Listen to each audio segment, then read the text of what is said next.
Welcome back to Story Love, where we take stories written by kids and we talk about them. I'm Lee. I'm Peter. And together, we are Peter and Lee. We're happy to have you here today. Story Love, let me tell you a little bit about it. Would you please? Yeah, sure. So the Story Pirates, we get tens of thousands of stories a year. Some of those stories, all of those stories, we respond to. Mm-hmm. Some of them we get to put on the podcast. We do. And some of them we talk about in this segment. And I would love to do that now. Let's do it. I'll read the first one. Very good. From Penelope, a 7-year-old in New York, here is the alien who decided to visit Earth. Once upon a time, there was an alien, and he decided to visit Earth, so he had some training to do so. He asked his human friend so he can get some training. But when he went to Earth, he accidentally made a big swarm of slime that is alive when he tried to make slime. Then his human friend got a big sponge to suck it up. Then he went to space to throw in the whirlpool. Bonus. And he made 11 new friends. Hooray! Yeah. And Lee, we must acknowledge the great illustration. Yes, Here talk we have us a through picture. it. This is the friend and the alien. The alien. Yep. And you can see the human friend there saying, I think I found the problem. And he goes, oh, slime planet. I love the eyes on the human friend. That to me is like how aliens see all humans. I am human. I'm human. And the alien's like, oh. Three antennas on that Three alien. antennae. I love that. That is unique. Yeah. Now, here's what I love about this is a unique premise. We're all very familiar with the alien story where aliens come to Earth to invade and all of that. War of the Worlds. Exactly. But this is an alien who very specifically doesn't want to fall into that stereotype, it seems, which is, Sure. I want to go to Earth. I don't want to scare people, so I'm going to learn about the culture. You know, if you ever do visit another country, it's good to learn about it. That's what the training is? Yeah, I think that he's saying, all right, you know, I want to go to Earth. I want to make friends. I need some training. Okay. It's like, tell me about Earth. What's it's like polite? How do you tip? Fork on the left, knife on the right. Exactly. Put the napkin in your lap. Great. And the thing she didn't cover is don't make a swarm of slime that's alive. Right. Well, I assume this is the popular crafting activity. I don't know if you could call it crafting of making slime in the kitchen craft. that you do. Oh, yes. Where you're like, we got it. Rah! Yes. You know, he was probably doing this to make friends. Oh, you know what would be fun? A little bit of slime. Right. In Earth's atmosphere, it comes alive. Oh, you know, Wait, what do you mean in Earth's atmosphere? I don't know. Maybe the chemistry of Earth's atmosphere with his slime ingredients makes it alive. So he brought his own ingredients? You know, maybe the germs on his hands mixed with the chemistry of Earth. Because I assume in the training they were like, oh, and here's the thing kids like to do. They like to make slime. Oh. It's like a fun thing. He's like, oh, great, I'll do that as soon as I get to Earth. They go to Earth, they're making it. And yes, some kind of contamination from outer space got into the slime as he was making it. Next thing you know, big swarm. Or that's just how they do slime on his planet, but it's not a problem because all their buildings are slime-proof. I guess so. Now, here's what I like, though, the implication of this, that he's so eager to fit in. That's the thing I think we can all relate to. Sure. And then you go, oh, well, this is me trying to fit in, and it goes wrong. It goes so wrong. Right. And I assume this swarm of slime is like planet-wide. However, he still made 11 new friends. It's true. And any day that you make 11 new friends is a huge day. It's a lot of friends. When's the last time you made 11 new friends? I don't think I even have 11 friends. I got 11 old friends. Yeah. They're old or your friends of yours I from go a to long the time retirement ago? home and I play checkers. Well, as you should, because they have some amazing stories. I know. They've taught me a lot about how to make friends. Okay, great. Try Mahjong next time. Better than checkers. It is true. Okay, let's talk about the whirlpool for a second. Yes. Because he takes the big swarm or the sponge that sucked it up, then he takes it to space and throws it in the whirlpool. My theory is that the whirlpool is a black hole. I mean, that's the ultimate whirlpool. Right. And in space, they just call them whirlpools. And on Earth, we're like, oh, black hole. They're like, it's a whirlpool. Cool. It's just Come on, dude. If you think about it, an entire galaxy, just a whirlpool. That's right. It spins like that. Exactly. Thank you, Neil deGrasse Tyson? Peterson. Thank you. All right. Amazing work, Penelope. I love that story.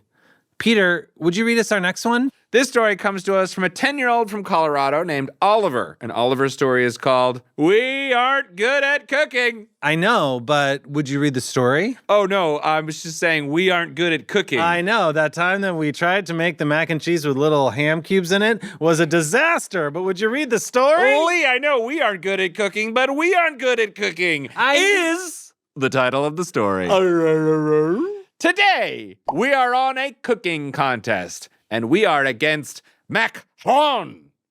He is cooking balsa wood with paprika, and we're cooking salty fish spaghetti.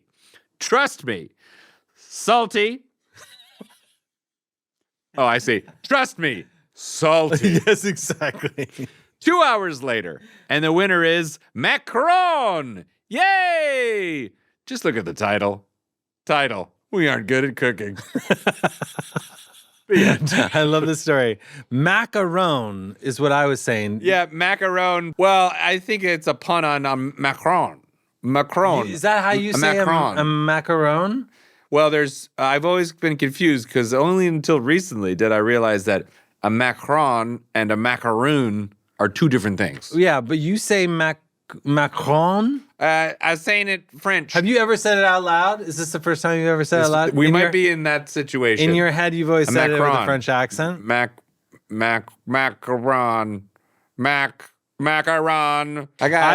I love this here. Yeah. And we're cooking salty fish spaghetti. Trust me, salty. And sounds good. I love at the end. It's seemingly it says the winner is macaron. Yeah. And then in my mind, the main character just looks right at the reader and says, What'd you expect? Look at the title. We aren't good at cooking. You're surprised by this ending? Yeah. Silly. Yeah, it is as advertised, Oliver. Balsa wood and paprika. Sounds like I know what I'm having for lunch. Woo! Thanks, Oliver. That spaghetti's got to be way too salty for me to prefer balsa wood. With paprika. Paprika can fix anything, honestly. It is the Swiss Army knife of spices. Just a little boop. What is paprika? Is it a little pepper? It is a little pepper. That they made into dust? Yeah. How? They dried it, and then they were like... Dried it, and they go, there's one guy in a room, and he goes, next one, he goes...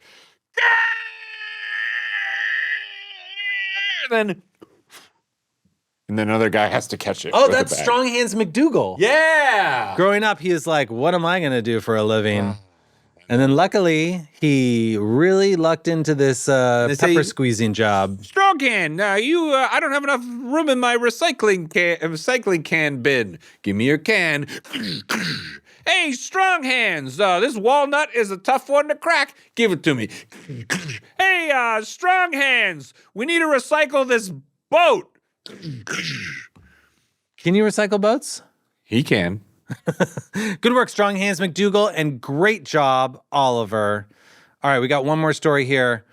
Peter, this one is from an 8-year-old in Texas named Jolene. Mm-hmm. And Jolene's story is called Bigfoot on the Moon. Oh! Bigfoot was tired of Bigfoot City, so he went to the International Space Station, and he went to space, and he found his great-great-grandma just floating in space.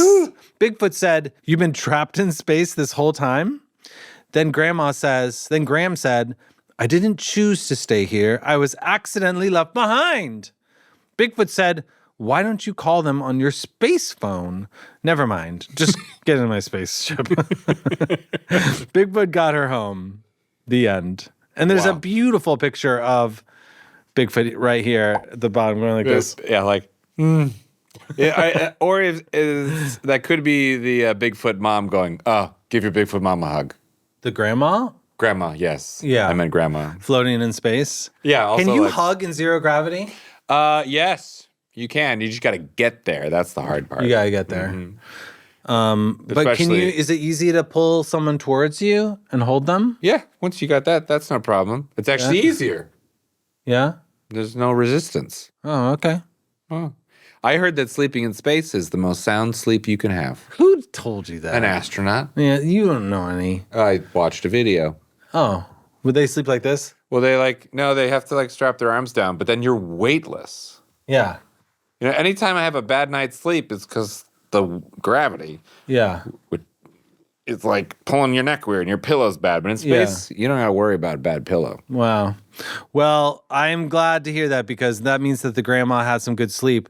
But let's talk for a moment about this grandma. Now, do you have any theories as to how she got into space? She says she was left behind, but what does that mean exactly? I think she was a pioneer of the Bigfoot astronaut community. She went out early. She was the first one to say, hey, not just people can go to space. Okay. Big feet can go to space. That is the plural of Bigfoot, big feet. Mm-hmm. And she went up there, and I think NASA's been covering it up because they forgot her. And they were like, ooh, this looks bad. Okay, so here's what I think. I think then NASA said, no, big feet don't exist. It's all a lie because they've been covering it up. But there's a whole city on Earth. Yeah, you don't hear about it because NASA's like, we don't want to face our mistake. Interesting. This is not in the story, but I'd like it to be. Okay, well, here is my theory. Okay. These big feet are actually aliens from outer space. Whoa, okay. They come from Bigfoot Planet and where Bigfoot City is, right? And they travel through space all the time because they're interstellar beings. I guess much smarter than us. Much smarter than us, so it's easy to get left behind on one of these trips. And additionally, the reason why we never see big feet on Earth is because there's really only one. It came here by accident as a visitor from another planet, and, so sometimes it gets spied, sometimes it doesn't. I love that idea. Here's my favorite part of the story, which is as I get older, when I was growing up, my parents, they could never seem to settle in, everybody. They could never seem to figure out the technology, right? Like, and still today, my dad calls me and he goes, Peter, I'm sorry to do this, but I can't get the cable to work. And I go, all right, put me on FaceTime. Unplug it. Unplug it, dude. I'm like, update the apps. And I'm like, update the apps. But so what I love is Grandma's been trapped in space this whole time. And then the Bigfoot comes up and it's like, Grandma, I'm going to say, you have a phone. Why didn't you just call them on your space phone? Never mind. She's like, huh? Just get on the ship. Is that what this is? Like, she's brilliant. She's an astronaut, but she doesn't know how these newfangled phones work. That's right. It's like, I go to my parents' house. It's like, why didn't you just call the plumber? Never mind. Where's the wrench? Yeah. And then Leah's always plumbing. Plumbing is, it's really simple. The water goes through pipes. It goes in, it goes out. You got to just make sure the pipes are working. You just got to make sure there's pipes. That's right. Just make sure the pipes are working. Yeah, if you don't know how to plumb. Yeah, good stuff goes in, a little bit bad stuff goes out. That's all you need to know. If it's going the other way, something is wrong. Then you got a problem. Jolene, we don't have a problem with your story. Your story is perfection. Thank you so much for sending it in. And thanks to all of you for listening / watching. This has been Story Love. If you want to read these stories for yourself, get on the old internet and go to storypirates.com. And if you don't know how to do that, ask your kids.